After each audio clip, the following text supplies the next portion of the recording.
Hello everyone, welcome to level 1 of stroke. You can follow along, write notes, bookmark, save your progress, set reminders, Anki, or start a new discussion and more at jmed.org. Alright, let's start. So what is stroke? Stroke, or more formally, cerebrovascular accident, in its simplest and most direct definition, is the interrupted blood supply from any area in the central nervous system. This means that the blood is not getting to its destination, which is the brain tissue. Hence, the brain tissue will either die or get temporarily injured, but either way, its function will be compromised.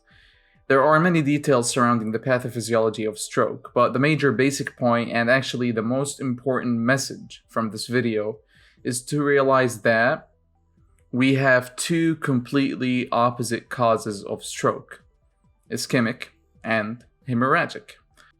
This means that you'll be treating the patient by either thinning the blood if it's ischemic or clotting the blood if it's hemorrhagic.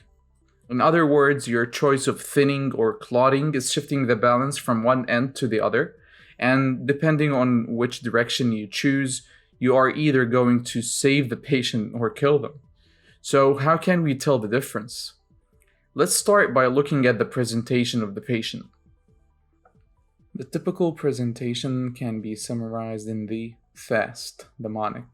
F is for facial droop, A for arm weakness, S for speech difficulty, and T, time to call 911. This mnemonic is obviously intended for the public, not for the hospital setting, which is our primary focus, but there is no harm in knowing it.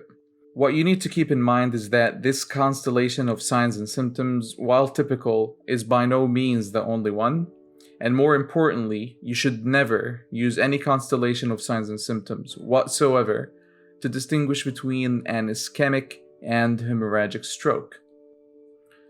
This brings us to the next and final point for this level: management. The first step in management is to identify the type of stroke, and the gold standard for that is a radiologic test. Options vary, as you will see, in more advanced levels, but the default is CT scan without contrast.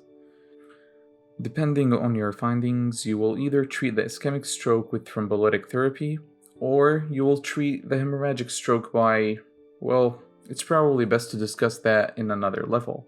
For now, open this topic at jmed.org, check as many media, mnemonics, discussions as possible, solve the relevant questions, then cover the remaining level 1 subjects in neurology before moving on to the next level. Thank you so much for watching, and I hope you have a great day.